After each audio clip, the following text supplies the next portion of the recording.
Stop. Just stop scrolling for a moment. I know you're about to skip this video. I know you've heard 1,000 self-help speeches before. But what if I told you that the reason you're still stuck, still frustrated, still watching videos like this at 2 a.m. is because you're making one silent mistake that's stealing your life away?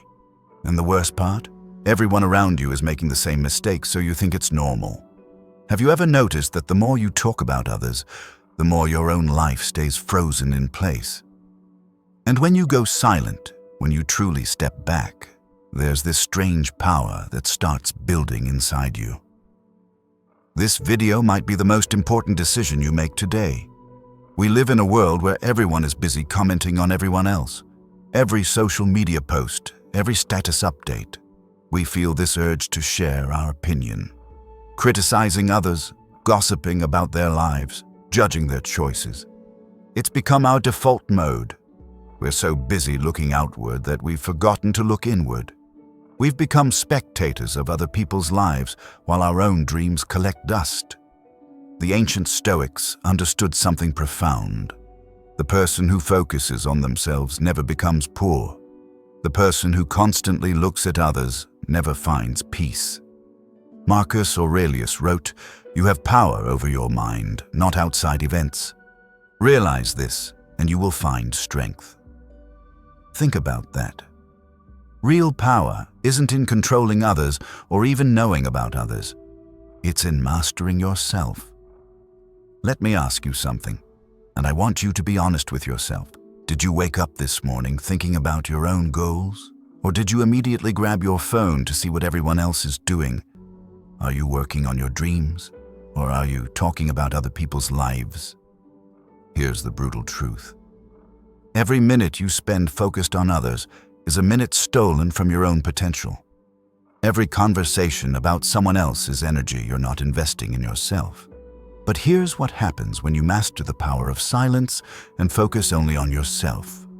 In the next 30 days, you'll experience a transformation you can't even imagine right now.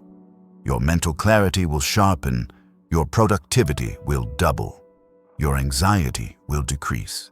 You'll start moving toward your goals with a momentum you've never felt before. Because when you stop leaking energy through gossip, judgment, and unnecessary opinions, that energy gets redirected into building the life you actually want. But this transformation starts today. Not tomorrow, not next Monday, right now, in this moment. And I need you to do something for me. If this message resonates with you, if you feel that pull to change, hit that like button. Share this video with someone who needs to hear it. Drop a comment below telling me one thing you're going to focus on, instead of focusing on others. And subscribe, because I'm committed to bringing you this kind of real, transformative content every single week. Let's build this community of people who choose growth over gossip. So, let's dive in. In this video, I'm going to show you exactly how to turn silence into your greatest weapon, how to redirect all that wasted energy back into yourself, and how focusing inward will unlock levels of success and peace you didn't think were possible. Let's begin. Number 1. Reconnecting with yourself before seeking love in others. Pause for a moment. Before you scroll again, ask yourself, when was the last time you actually felt at peace with yourself? Not loved by someone else, not validated by a message, a like, or a compliment, but truly, deeply connected to yourself. We live in a time where everyone is chasing love, searching for the one, believing that happiness is something we must find in another person.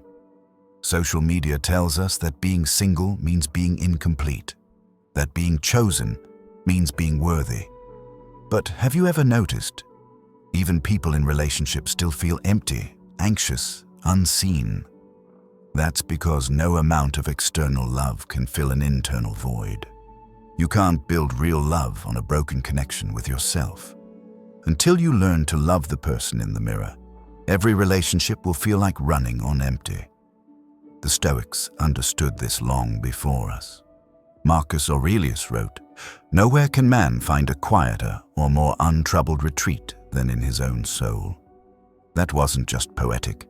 It was a warning. He meant that peace doesn't come from being loved. It comes from mastering your inner world. Epictetus said, "He who depends on others for happiness will never be free." Think about that. If your joy depends on someone texting you back, you've handed them the key to your peace. Picture this. You stand in front of a mirror. You look into your own tired eyes, the same eyes that once sparkled with hope. You've given so much of yourself away. To people, to approval, to the endless noise of validation, that you no longer recognize your reflection. But then, one day, you stop. No phone, no noise, just you. At first, it's uncomfortable. Silence always is. But slowly, something stirs. You begin to hear your own voice again. Quiet, but steady. That's where reconnection begins. Not when someone else holds your hand, but when your own heart starts listening to you again. When you reconnect with yourself, something extraordinary happens. You stop begging for attention and start radiating calm. You stop chasing love and start attracting it. Not from need, but from wholeness. Because love built on emptiness collapses. But love built on inner peace endures. Stoicism teaches us that self-love isn't arrogance. It's understanding. It's knowing your strengths without pride and your flaws without shame. It's choosing self-respect over self-doubt. And it's realizing that your worth doesn't change just because someone couldn't see it. You don't need a romantic subplot to make your life meaningful. You can find fulfillment in the small things. A quiet morning with a book, a walk under the evening sky, laughter shared with a friend. When you nurture yourself, every relationship you enter becomes a choice, not a crutch. Seneca once said, "He who is contented with himself has done the greatest thing in the world." That's not isolation, it's liberation. Because when you are whole on your own, you love differently. You give without fear. You stay without losing yourself, and you leave without breaking. So, before you chase another heart, pause.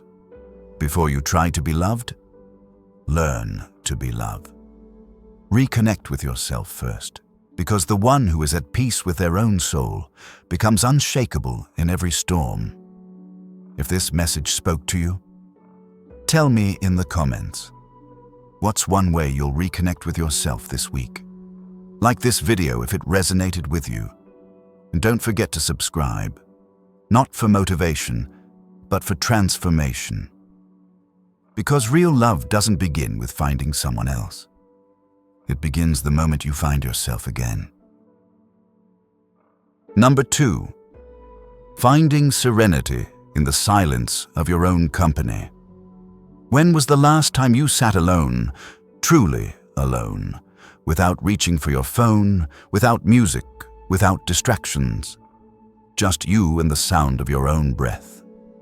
Most people today are terrified of silence. They call it boredom, but what they're really afraid of is meeting themselves.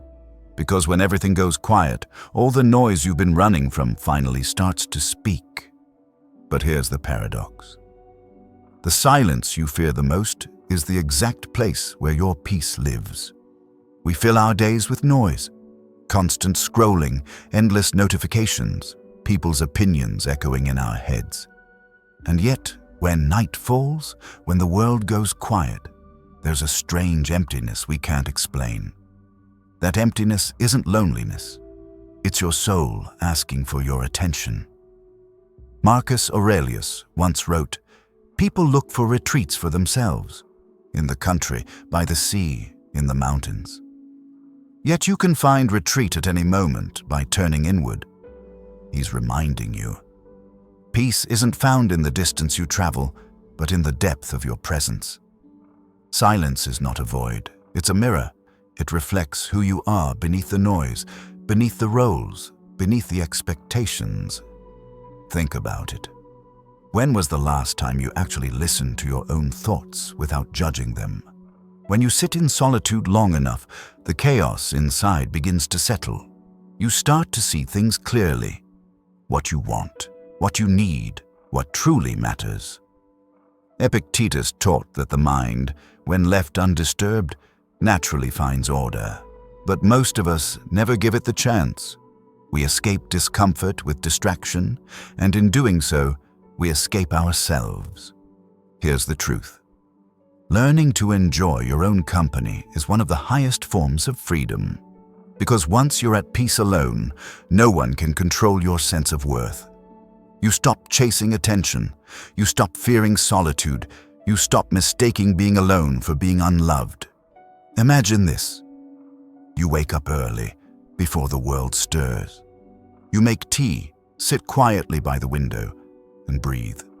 No rush, no noise, no audience. Just you, existing fully in that moment. That's serenity, that's strength. Solitude isn't isolation. It's connection with yourself. It's where your mind heals, where your emotions settle, where your inner voice becomes clear. In silence, you begin to understand that peace was never something to find. It was something to remember. Seneca said, "He who is calm and content with himself is free." And that's the truth. Freedom isn't the absence of people. It's the presence of peace. So, take time today to be still. Sit in silence, not to escape the world, but to reconnect with your center. Because in the quiet company of your own soul, you'll find the calm you've been searching for everywhere else. If this message resonates with you, tell me in the comments. When was the last time you truly enjoyed your own silence?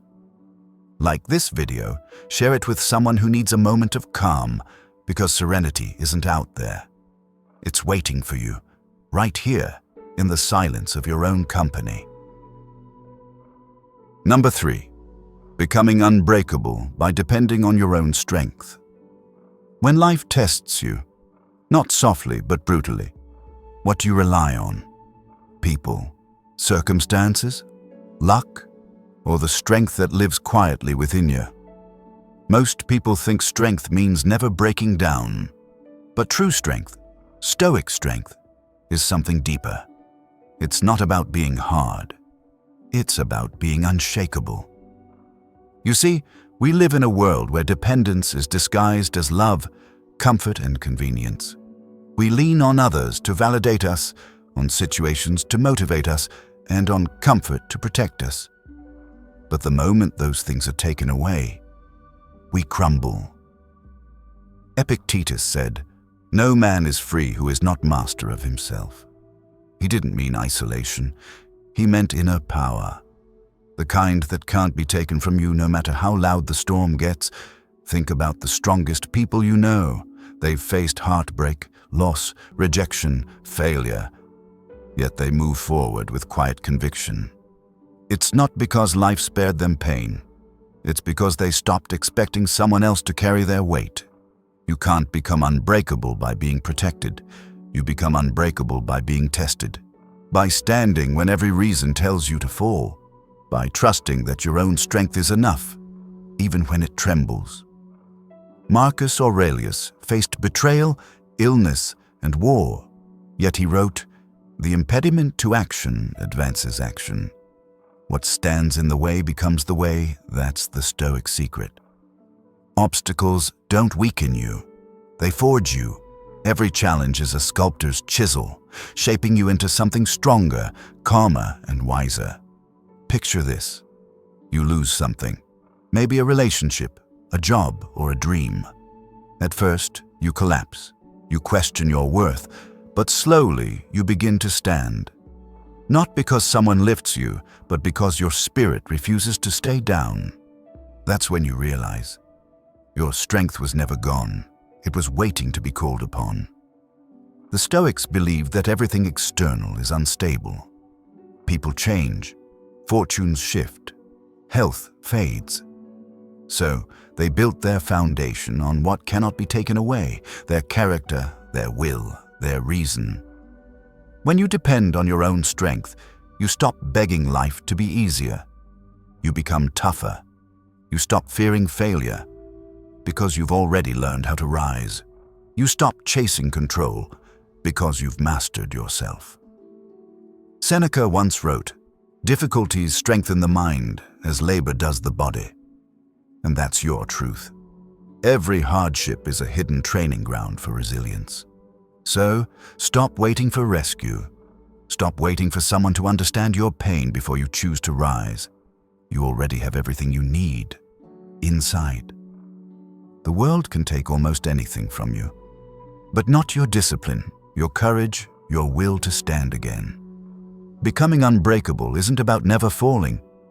It's about never staying down. If this message found you today, comment below. I depend on my own strength, because storms don't build character, they reveal it. And once you learn to depend on your own strength, you become unbreakable. Number 4, setting boundaries as acts of self-respect. Let's be honest. Most people aren't exhausted because they're working too hard. They're exhausted because they're constantly saying yes, when every part of them is screaming no. We live in a culture that glorifies availability, where being always reachable, always helpful, always agreeable is seen as virtue. But here's the truth. When you say yes to everything, you quietly say no to yourself. Boundaries aren't walls. They're doors. Ones you control, deciding who and what gets to enter your peace. The Stoics understood this long before modern psychology ever named it. Epictetus said, "No person is free who is not master of himself." Freedom isn't doing everything. It's knowing what not to do. Every time you allow someone to drain your energy, cross your line, or disrespect your time, you're teaching them how little you value yourself. But when you set a boundary, calmly, clearly, and without guilt, you're not pushing people away. You're teaching them how to love and respect you correctly. Marcus Aurelius wrote, "Waste no more time arguing what a good man should be. Be one." Apply that here. Waste no more time explaining why you need space. Take it. Boundaries are not acts of cruelty. They are acts of self-respect. And self-respect is the root of inner peace. Think of it this way. A tree doesn't apologize for needing sunlight and soil. It simply grows where it can thrive. You have the same right to protect your energy, to choose your company, to preserve your peace. The people who truly care for you will understand your boundaries. The ones who don't were only comfortable with your lack of them. And that's a truth you must face with courage, not resentment. Seneca said, "Associate with those who will make a better man of you." He knew not everyone deserves equal access to your mind, your time, or your heart. So the next time you feel guilty for saying no, remember this.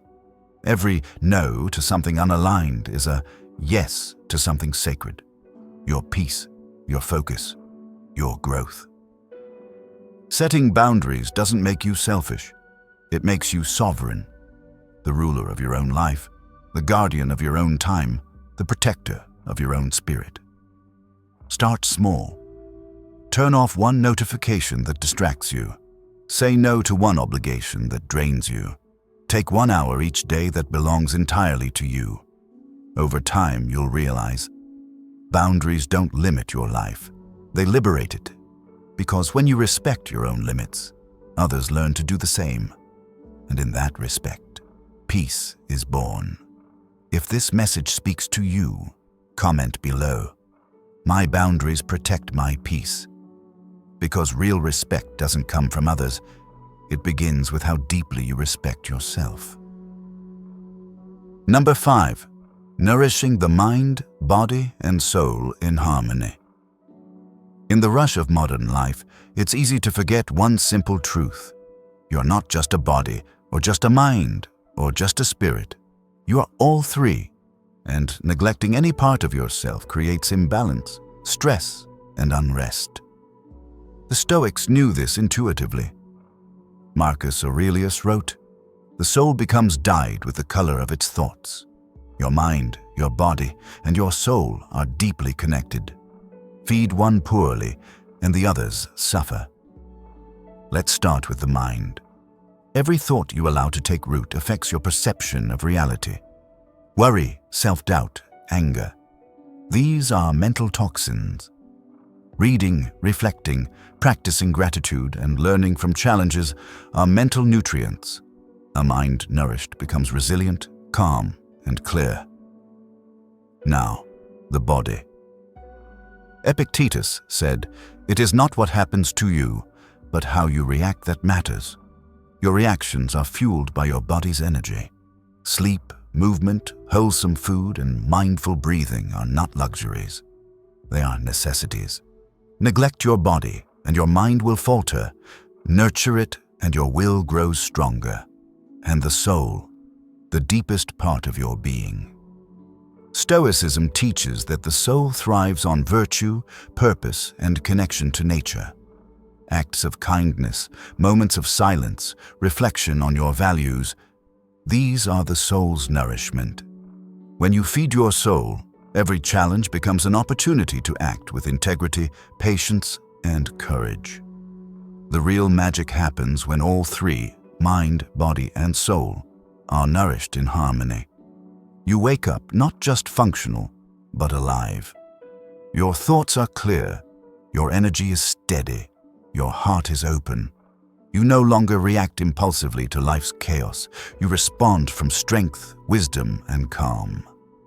Imagine starting your day with intention, a moment of meditation to center your mind, a healthy breakfast to fuel your body, and a reflection on a personal virtue, courage, honesty, or patience, to nurture your soul.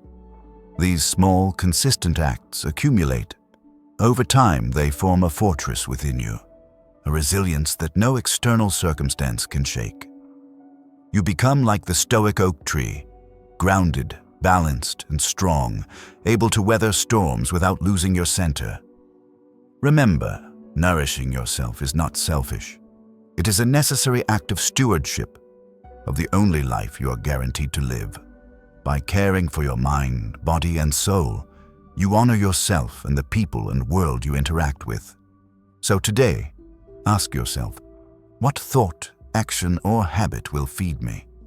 Where can I add a drop of nourishment to my mind, my body, my soul? Start small. Start now. Harmony is built one deliberate step at a time. Comment below, I choose to nourish myself in harmony. And subscribe for more insights on living a balanced, Stoic-inspired life. Because true strength, clarity, and peace begin when your mind, body, and soul thrive together. Number 6. Becoming the master of your money, not its servant. Money. It's essential, yet it has a way of quietly controlling the lives of those who don't master it. Many chases it endlessly, trading time, peace, and even principles for the promise of more. But the Stoics remind us, wealth is neither inherently good nor bad. Its value lies in how we use it. Seneca once wrote, "It is not the man who has too little, but the man who craves more, that is poor." Think about that. Poverty is not defined by zero in your bank account. It is defined by dependence on external circumstances for your happiness. When you are a servant to money, every financial fluctuation becomes a storm in your mind. When you master it, money becomes a tool, a neutral resource, not a source of anxiety. The first step is awareness. Track your income, expenses, and habits. Understand not just where your money goes, but why it goes there. Are you spending to impress others, to fill emptiness, or to invest in your growth? Self-awareness is the foundation of financial mastery. Without it, you are blindly reacting to money instead of controlling it. Next comes discipline. The Stoics teach that self-control is freedom. Decide your needs versus your wants. Delay gratification. Invest in experiences and skills rather than fleeting possessions. A disciplined approach doesn't mean deprivation. It means prioritizing what truly matters, freeing you from the tyranny of impulsive desires. Then, build resilience. Save consistently, plan wisely, and prepare for the unexpected. Life is uncertain, and the wise Stoic knows that financial security is not about hoarding wealth, but about creating stability that allows the mind and soul to flourish. Finally, cultivate detachment. Marcus Aurelius advised, "Receive without pride, let go without attachment." Wealth comes and goes, opportunities rise and fall. When your happiness is tied to a number in your account, you give up your peace. When your happiness comes from virtue, wisdom, and integrity, money is just a tool, never a master. Imagine a life where you make decisions freely, without fear of scarcity, without the urge to compete for status, where your spending aligns with your values and your savings empower your choices, where you can give generously because your wealth is your servant, not your shackle. Start today.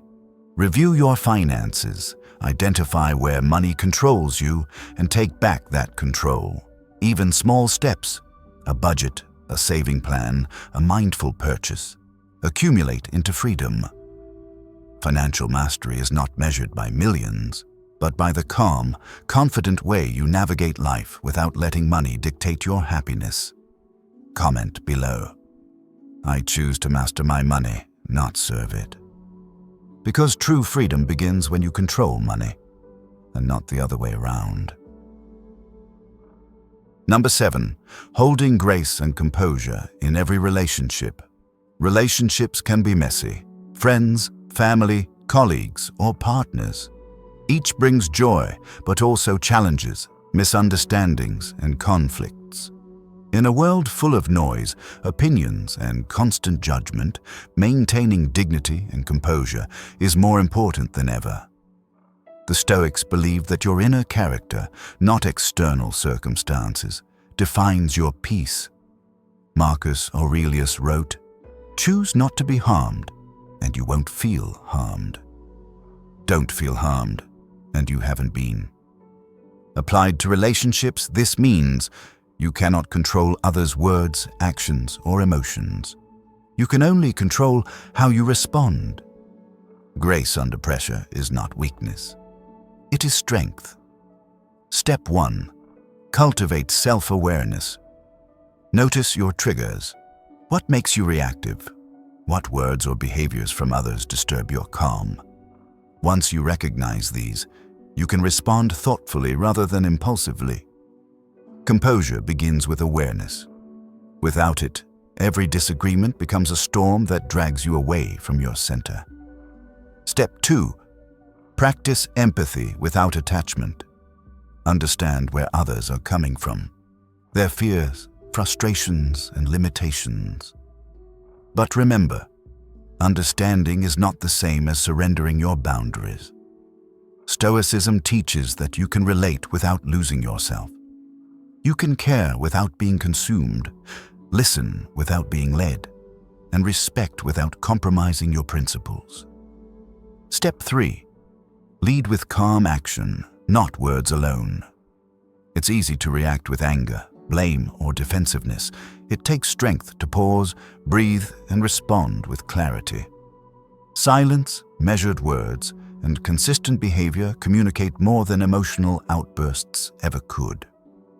Grace is shown not in what you say, but in how you hold yourself when chaos surrounds you. Step 4. Detach from the need to control others. Too often, we try to fix people, demand respect, or seek validation. The Stoic approach is freedom. Honor others' choices while maintaining your integrity. Your peace doesn't require everyone else to act correctly. When you act with dignity, your presence alone inspires respect, even if others resist it. Step 5. Reflect and grow. Every relationship is a mirror. Difficult interactions reveal your strengths and weaknesses. Do not react with resentment, but observe, learn, and adjust. Self-improvement in relationships is not about changing others. It's about mastering yourself. Imagine navigating a tense conversation and staying calm, your voice steady, your mind clear. Imagine dealing with criticism or gossip and choosing patience over retaliation. This is not passive. This is power. This is freedom. This is Stoic grace. Because in a noisy, demanding world, the person who remains composed and acts with grace is unshakable. Number 8. Finding stillness. When life moves too fast, life moves fast. Meetings pile up, notifications never stop. Responsibilities stack higher every day. It's easy to feel like a leaf caught in a storm, swept away by events you cannot control.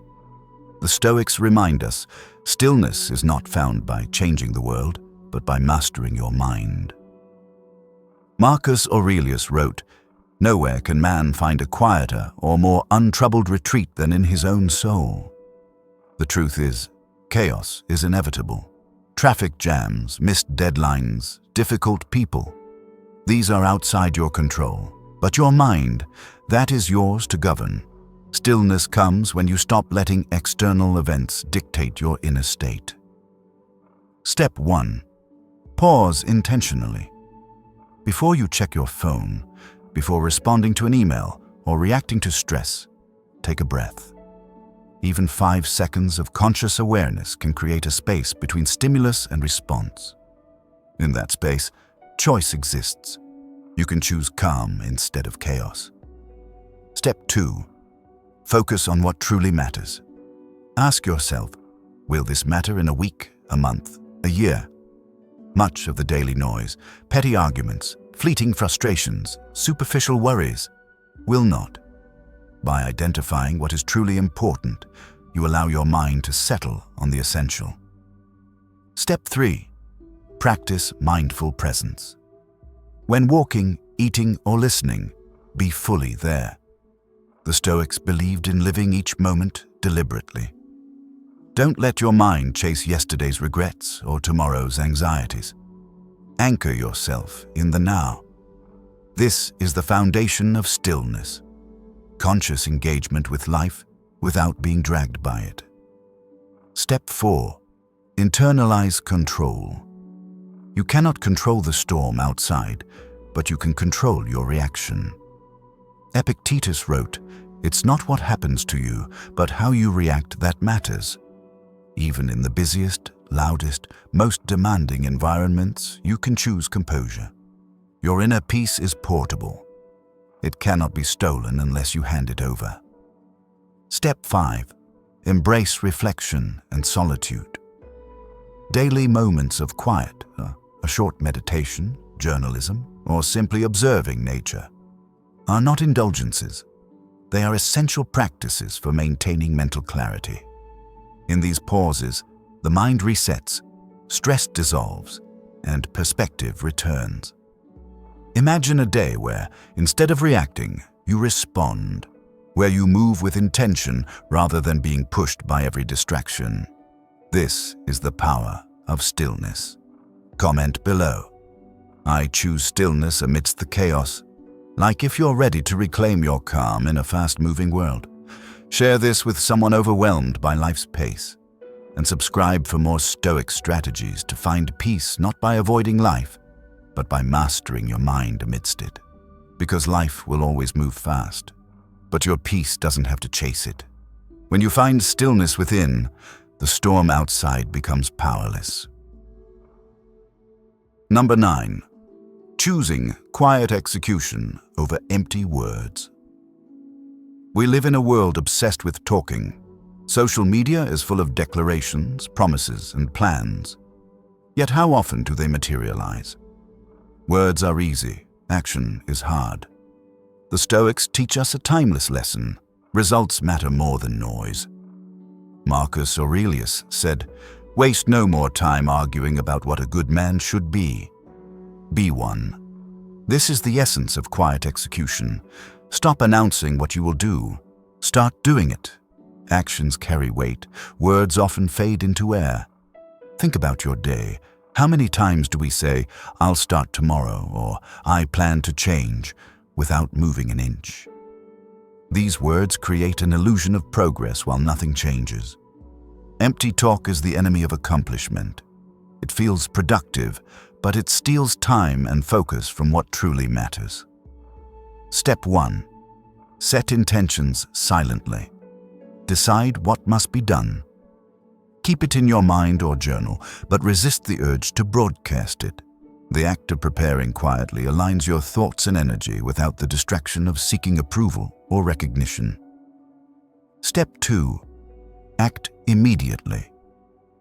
The Stoics practiced immediate action. Once a decision is made, implement it.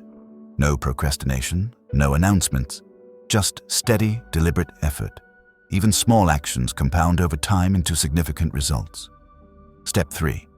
Measure by outcomes, not appearances. Focus on results rather than praise. A completed task, a solved problem, or a learned skill is far more valuable than talking about it. Seneca wrote, "It is not that we have a short time to live, but that we waste much of it." Step 4. Let humility guide you. Quiet execution requires humility. You act not to show off, but because it is the right thing to do. Others may notice your results, and often they do. But recognition is not the goal. The goal is mastery of yourself and your responsibilities. Step 5. Embrace consistency over noise. Words are fleeting, habits endure. A person who quietly executes consistently outperforms those who speak loudly but act sporadically. Daily, deliberate action is the backbone of Stoic discipline. Imagine the difference. Two people with the same skill and potential. One talks endlessly about plans, the other quietly works. One day, the talker is still planning. The doer has already achieved. Results don't wait for applause. They emerge from consistent, silent effort. Quiet execution isn't flashy, but it is powerful. In a noisy world, those who act while others talk become unstoppable. Actions speak louder than words, always. Number 10. Grounding yourself in the wisdom of nature. In the rush of modern life, we often forget one simple truth. We are part of nature, not separate from it. The Stoics believed that observing and aligning with nature is a powerful path to inner peace and clarity. Nature doesn't rush. It doesn't complain. It simply is. And it quietly teaches us the art of resilience, patience, and balance. Marcus Aurelius reflected, "Adapt yourself to the things among which your lot has been cast and love sincerely the fellow creatures with whom destiny has surrounded you." Nature is not just a backdrop to life. It is a teacher. When the wind moves through the trees, it reminds us that flexibility is strength. When rivers carve through mountains, it shows persistence and the quiet power of steady effort. Observing these natural patterns, we learn that life unfolds in its own rhythm, and fighting against it only creates suffering. Step 1. Slow down and observe. Take time each day to step outside. Feel the sun on your face. Listen to the rustle of leaves. Notice the sky changing from morning to evening. These moments are more than aesthetic experiences. They are lessons in mindfulness and presence. Step 2. Reflect on your place in the world. The Stoics emphasized perspective. Just as seasons change and storms pass, challenges in life are temporary. Nature teaches impermanence. A difficult day is like a storm. It may feel overwhelming, but it too will end, and the sun will return. Grounding yourself in this truth reduces fear and anxiety. Step 3. Align your actions with natural principles. Nature operates with efficiency, balance, and purpose. Likewise, your actions should reflect these qualities. Avoid unnecessary drama, cultivate harmony with your surroundings, and act with reason rather than impulse. Doing so connects your inner life with the rhythms of the outer world. Step 4. Find strength in solitude. Nature is often silent, and in that silence, the mind learns to listen. In solitude, away from the distractions of modern life, we reconnect with our values, intentions, and the essential self. Just as a tree grows steadily without seeking approval, we too can strengthen ourselves quietly and steadily. Step 5. Apply lessons to daily life. When faced with adversity, remember the river flowing around obstacles rather than fighting them. When overwhelmed, recall the patience of mountains that endure centuries of wind and rain. Nature's wisdom is simple, yet profound. Flow, endure, and act according to your true nature. Imagine a world where, instead of panicking at challenges, you pause, breathe, and let nature's rhythms guide your response. You move with calmness, not chaos. You act with intention, not reaction. This is the Stoic way, grounding yourself in the wisdom of nature, finding serenity in the midst of life's storms. Comment below. I choose nature's guidance over chaos. Like if you're ready to reconnect with the natural rhythm of life. Share this with someone who needs calm in a noisy world. And subscribe for more Stoic strategies to turn insight into calm, unstoppable action. Nature is patient, consistent, and wise. When we tune in, we learn to be the same, resilient, balanced, and unshakable.